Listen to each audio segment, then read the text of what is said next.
I'm sitting in a motel room in Montana right now, 300 miles from where I grew up, looking at a piece of bark that has my name carved into it. Not written, carved, with claws. And below my name are 12 other names, all crossed out with deep gouges that tore through the wood like paper. All 12 of those people are dead.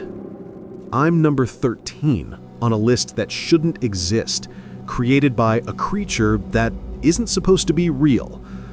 My name is David Chen. I'm 32 years old, a forestry researcher who thought he understood the wilderness, and I have 72 hours before a Bigfoot comes to kill me. Actually, scratch that. I had 72 hours. That was 3 weeks ago. I shouldn't be alive right now, but I am. And the reason I'm alive is so much worse than if I just died on schedule.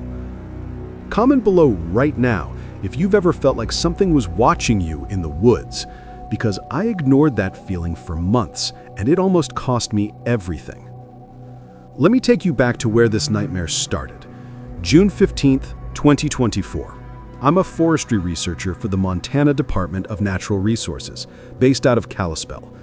My job is supposed to be boring, cataloging tree diseases, monitoring wildlife populations, maintaining trail markers, writing reports that nobody reads.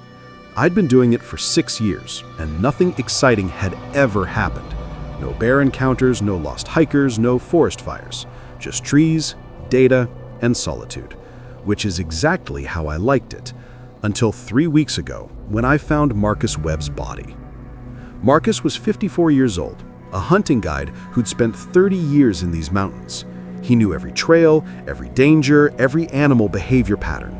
They found him torn apart in the Flathead National Forest, about 8 miles from any marked trail, in an area he could have navigated blindfolded.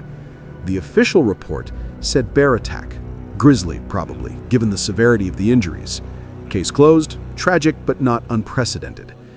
Except I was part of the recovery team, and what I saw didn't match any bear attack I'd ever documented. The claw marks were wrong.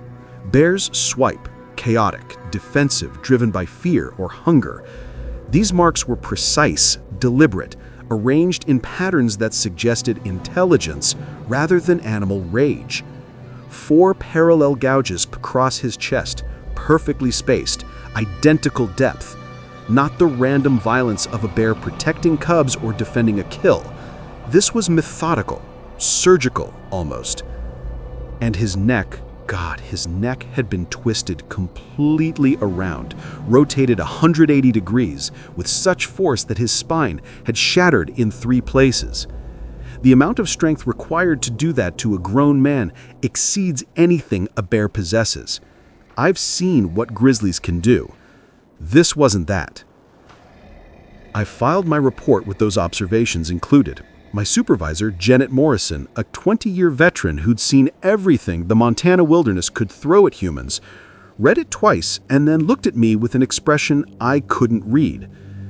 "David," she said carefully, "you're going to want to revise this. The official determination is bear attack. Let's not complicate things with speculation." But it wasn't speculation. It was observation. Evidence, the kind of evidence that doesn't fit convenient narratives about known predators behaving predictably. I started investigating on my own time, not because I thought I'd find anything world-changing, but because something about Marcus's death bothered me in a way I couldn't articulate. I pulled incident reports going back 5 years, cross-referencing every death in the Flathead region classified as animal attack or hiking accident. The patterns emerged slowly at first, then with horrifying clarity. Over the past 18 months, there had been 11 deaths before Marcus, 12 now, all experienced outdoorsmen, hunters, guides, rangers, researchers, people who knew these mountains intimately, all found in remote areas, far from trails, in locations that suggested they'd been specifically targeted rather than randomly encountered. All killed with that same brutal efficiency, massive blunt force trauma, necks broken with inhuman strength, bodies positioned in ways that seemed almost ritualistic, laid out carefully facing east, arms crossed over their chests like they were being prepared for burial. Hit that subscribe button if you're starting to realize where this is going, and drop a like if your heart rate just increased, because mine never went back to normal after what I found next. The geographical distribution was interesting too, not random. These deaths formed a rough circle, about 40 miles in diameter, centered on a section of wilderness that had been largely untouched by human activity for decades.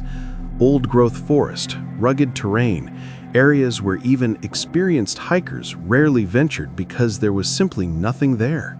No scenic vistas, no fishing spots, no hunting grounds worth the difficult access. Just trees and mountains and isolation. I plotted every death on a map, marked the dates, looked for patterns. And that's when I noticed something that made my hands go cold. The intervals between deaths were getting shorter. First death, 5 years ago. Second death, 3 years later. Then 2 years. Then 18 months. Then 12 months. The most recent cluster, 6 deaths in the last 8 months. Whatever was killing these people was accelerating, getting bolder, hunting more frequently.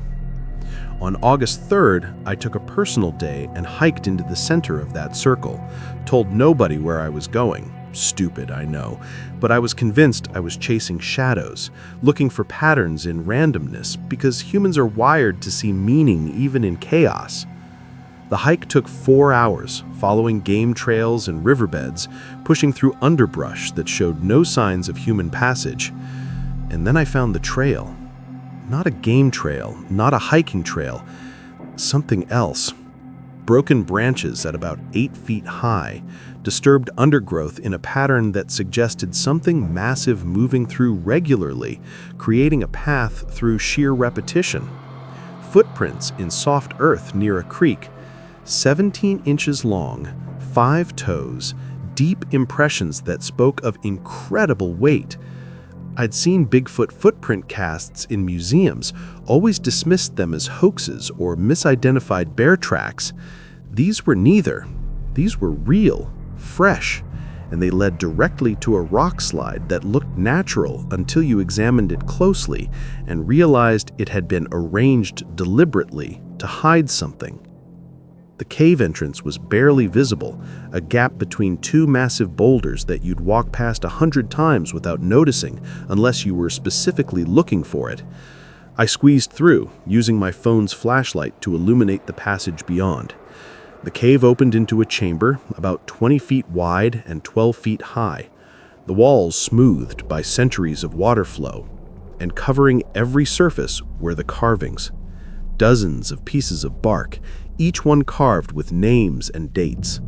Some were decades old, the carvings worn smooth by time and moisture, barely legible. Others were recent, the wood still weeping sap, letters gouged deep with what could only be claws. I photographed everything with trembling hands, my scientific mind trying to catalog and document, even as my lizard brain screamed at me to run. The names meant nothing to me at first. Random people, dates spanning back to 1987. But then I started recognizing them. Thomas Garrett, 2019. A hunter who'd been found dead 2 miles from his truck, officially ruled a fall from a cliff. Jennifer Parks, 2020. A wildlife photographer who disappeared while documenting grizzly behavior, her body found 3 months later with injuries attributed to animal scavenging. Robert Chen, 2022, and yes, I saw my own last name and felt something cold settle in my stomach even before I connected him to the stories. My uncle, my mother's brother, the ranger who died in what was called a mountain lion attack, despite mountain lions virtually never attacking adult humans in this region. 12 names, 12 dates, all corresponding to the deaths I'd been researching. This wasn't a coincidence. This was a record, a hunting log, a kill list maintained by something intelligent enough to carve, to keep track, to commemorate its victims.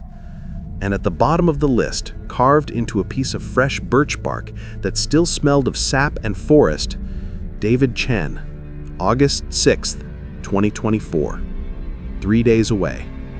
3 days from the moment I was standing in that cave, reading my own death warrant. Comment, "Get out," if you think I should have run right then. Comment, "Document everything," if you think I did the right thing by staying. Because what I did next either saved my life or doomed me to something worse than death. I didn't run immediately. Maybe I should have, but the scientist in me took over. I documented every carving, every date, every name.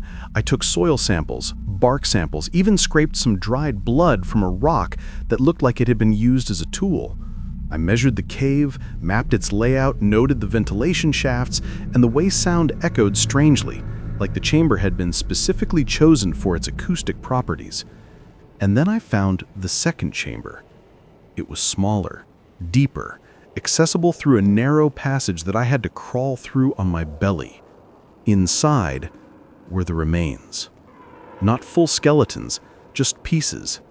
Skulls arranged in a circle, all facing inward, finger bones collected in small piles, sorted by size, ribs stacked like cordwood. This wasn't a dumping ground. This was a shrine, a monument to the hunt. And in the center, placed carefully on a flat stone like an offering, was a ranger badge. The name engraved on it, Robert Chen. My uncle's badge, missing since his death 2 years ago. That's when I heard it. A sound from the cave entrance, not human, not quite animal. A vocalization that vibrated in my chest cavity, a frequency that spoke directly to the primal part of my brain responsible for recognizing predators. I turned off my phone's light and pressed myself against the chamber wall, barely breathing, listening to something massive squeeze through the cave entrance I'd come through. Footsteps, heavy, deliberate, moving through the main chamber with confidence that spoke of complete familiarity. The sound of claws scraping against stone. Then silence. Long, stretching silence that lasted maybe 30 seconds, but felt like hours. I could hear my heartbeat in my ears, could feel sweat running down my spine despite the cave's coolness. And then a voice. Not words, not language, but vocalization that conveyed meaning. A low, rumbling sound that rose and fell in patterns that felt like speech, even though I couldn't understand them. It knew I was there. It was talking to me, or at me, or about me. And then it left. Just turned and walked out of the cave, footsteps fading into the forest beyond. I stayed in that back chamber for 2 hours, convinced it was waiting outside, convinced that leaving meant death. But eventually, survival instinct overrode fear. I crawled back through the passage, through the main chamber, and squeezed out into the afternoon sunlight that felt like resurrection.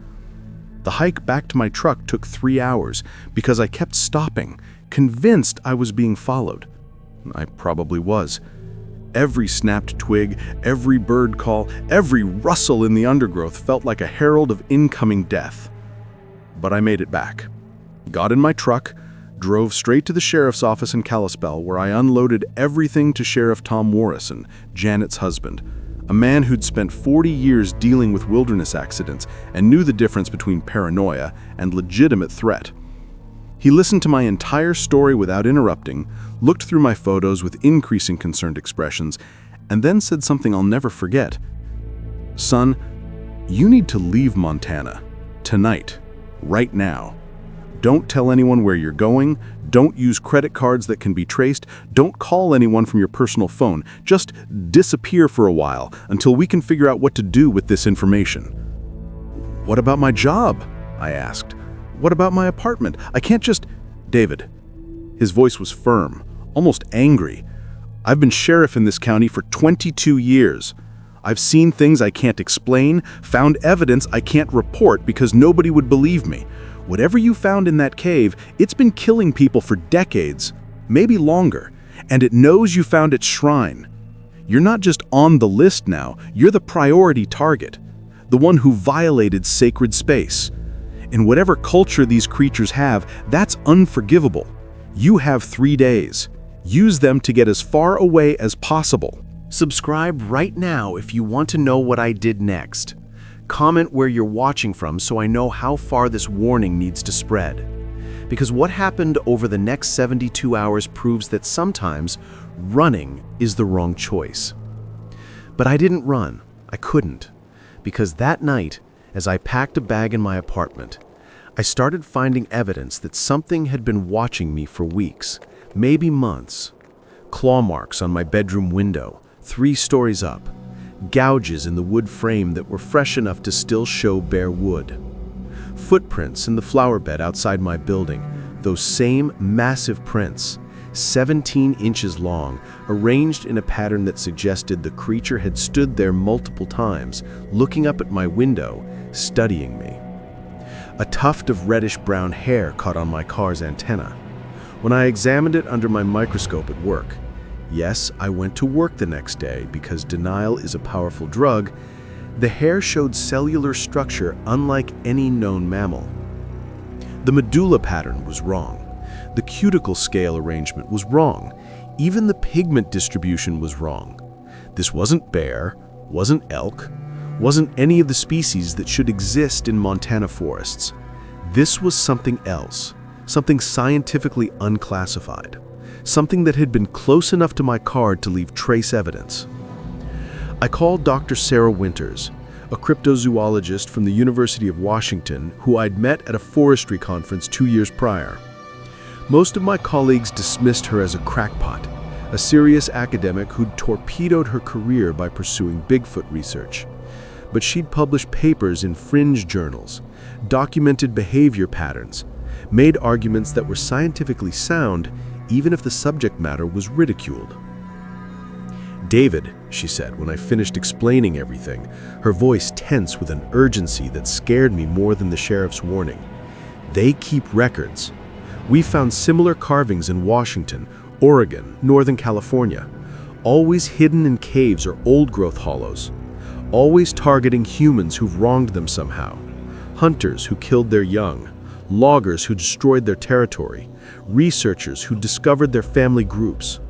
What did you do? How did you end up on that list?" I hadn't done anything. That was the terrifying part. I was just a forestry worker who noticed patterns, who investigated deaths that everyone else had written off as tragic but explainable. Unless 6 months ago, the Fire Prevention Project. My team had cleared a section of old-growth forest, about 40 acres, creating fire breaks to protect nearby residential areas. We'd removed trees, disrupted habitats, fundamentally changed an ecosystem. Standard practice, environmentally approved, necessary for human safety. But what if that 40 acres had been their territory? What if we destroyed something sacred to them? A burial ground, a gathering place, a site with cultural significance we couldn't begin to understand. What if my uncle's name was on the list because he'd approved that project, and my name was added because I'd executed it? That's exactly how this works, Dr. Winters confirmed. They don't kill randomly. Every death is justice in their culture, punishment for transgression. The dates on the list aren't random either. They're anniversaries. Symbolic kills timed to specific events. David, what's the significance of August 6th? I had to think. August 6th. 6 months after... Oh, God. 6 months after February 6th. The day we'd started the clearing project. The day we'd taken the first chainsaw to the first tree. 6 months exactly. Symbolic indeed. Dr. Winters arrived in Kalispell the next morning with equipment I'd never seen outside of paranormal investigation shows. Thermal cameras with extended range, audio recorders calibrated to frequencies beyond human hearing, motion sensors that detected electromagnetic disturbances, and something she called a territorial marker detector that measured pheromones and chemical signatures. We returned to the cave together, and she spent 3 hours documenting everything with scientific rigor that made me feel slightly less insane. "This is a hunting list," she confirmed, examining the bark carvings with magnification equipment. "But it's more than that. It's a record of justice. Each of these people did something specific that threatened this creature's family or territory. Look at the dates. They correspond to human activities in this region. Logging operations, hunting seasons, construction projects. This isn't mindless violence. This is calculated retribution for ecological damage.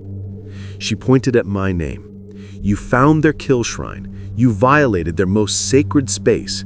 You saw the remains of their honored dead. Because that's what those bones represent, David, not trophies. Honored enemies, warriors who fell to worthy opponents. In their culture, you committed the equivalent of desecrating a church. And the punishment for that is death. Public, brutal, exemplary death that sends a message to any other humans who might consider similar violations. Like this video right now if you think I should have run. Comment run or fight because I had about 60 seconds to make that choice, and what I chose determined everything that came after. We set up a perimeter around my motel room that night. Cameras covering every angle, sensors on the windows and door, motion-activated lights that would flood the parking lot with illumination at the slightest movement. Dr. Winters had a theory that these creatures were intelligent enough to recognize surveillance equipment and avoid it, using darkness and speed to remain undetected. But we had to try something. At 2:47 a.m., all the sensors went off simultaneously. Not gradually, not one at a time, all of them at once, like something had studied our entire setup and decided to trigger everything simultaneously to create maximum chaos and confusion. I jolted awake, looked at the monitor display, and saw it standing at the edge of the parking lot, just beyond our lights. 8 feet tall, maybe more. Shoulders so broad it looked almost cartoonish, except there was nothing cartoonish about the intelligence in those eyes. Covered in reddish-brown hair that seemed to absorb light rather than reflect it, making it look like a hole in reality shaped like a massive humanoid.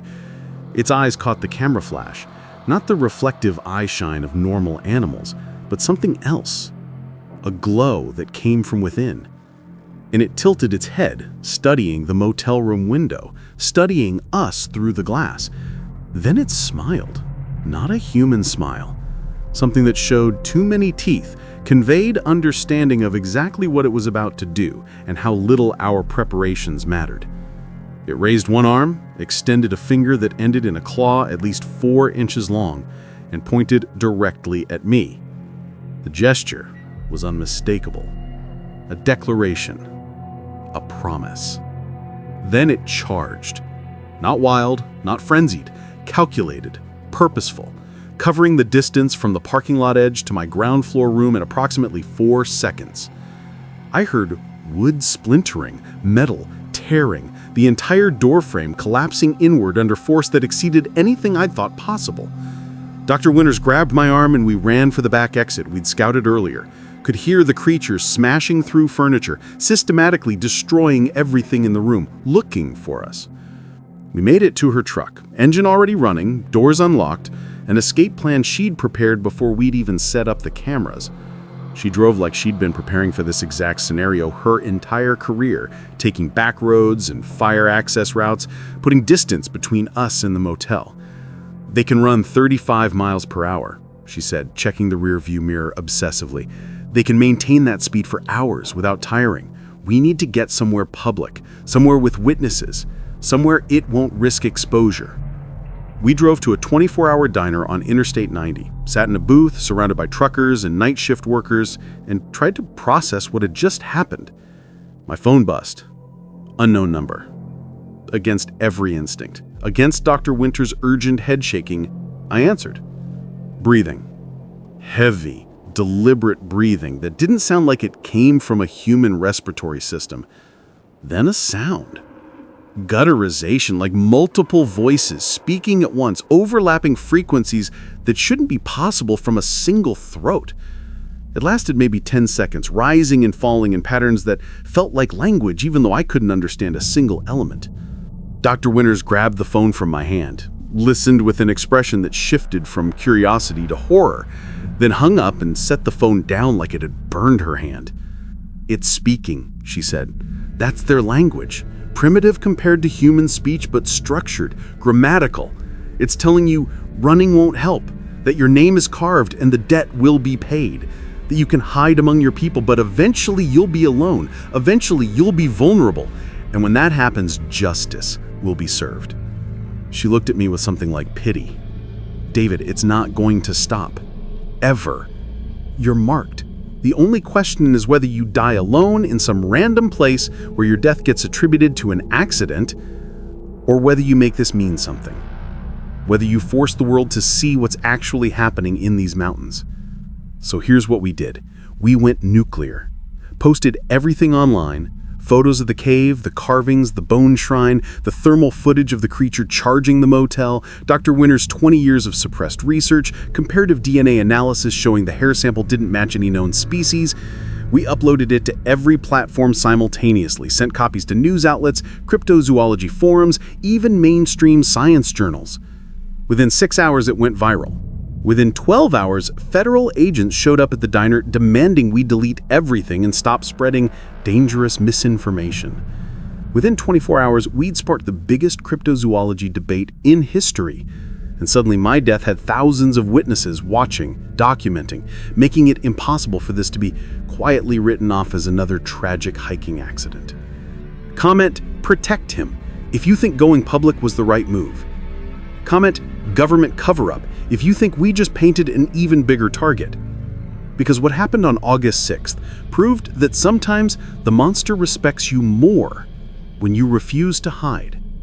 The creature came for me exactly as predicted, August 6th, 3 days after I found the cave, right on schedule. But it didn't ambush me alone in the forest. It came to the cave site where we'd organized a gathering, 50 people, maybe more, reporters and cryptozoology enthusiasts and true believers, all wanting to see the shrine for themselves. I stood at the cave entrance, surrounded by cameras and witnesses, and waited. At exactly noon, the time carved next to my name, it emerged from the forest. Massive, undeniable, walking upright with a confidence that spoke of complete ownership of this territory. People screamed, ran, scrambled for their cars. But I stood there, refused to run, refused to show fear, even though my legs were shaking so badly I thought I'd collapse. We stood like that for what felt like hours, but was probably 30 seconds. Then it made a sound. Not the threatening vocalization from the phone. Something different. A rumble that started deep in its chest and rose through harmonics that I could feel in my bones. Dr. Winters later told me it was a sound they make during territorial disputes, acknowledgement of a worthy opponent, respect for something that fought back cleverly rather than simply running. It reached out one massive hand, and I thought this was it. This was how I died, on camera, with witnesses, who would finally prove these creatures exist. But it didn't kill me. It touched my chest, right over my heart, with surprising gentleness for claws that could tear through wood. A gesture, a communication I didn't fully understand but felt in every cell. Then it turned and walked back into the forest. And I haven't seen it since. My name is still carved on that bark. The date is passed, but the name remains. Uncrossed. Dr. Winters thinks I earned something that day. Acknowledgement that I'd outsmarted their justice system, that I'd found a way to survive that showed intelligence and courage rather than just cowardice. In their culture, that apparently matters. Or maybe it's just waiting. Maybe the list doesn't have an expiration date. Maybe I'll spend the rest of my life looking over my shoulder, waiting for the day it decides that enough time has passed and the debt is still owed, witnesses or no witnesses. I'm telling you this story because 3 people have contacted me in the last week. 3 people who found similar carvings in caves in Washington, Oregon, and Northern California. 3 people whose names are on new lists with dates fast approaching. The creatures are still hunting, still keeping score, still carving names of those they've marked for justice. If you spend time in the deep wilderness, if you work in forestry or wildlife management, if you've ever disturbed something in the mountains you didn't understand, check the caves. Look for the carvings. Because if your name is on the list, you have 3 days. 3 days to decide whether you run, fight, or do what I did. Make enough noise that killing you becomes impossible without proving these creatures exist. This is David Chen, the man who found Bigfoot's kill list and lived to tell about it. I survived my date, but the name remains carved, and I sleep with one eye open, wondering if respect from a monster is better or worse than its hatred. Comment your survival strategy below.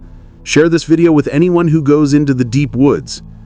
And remember, the list is real, the debt is real, and they never, ever forget.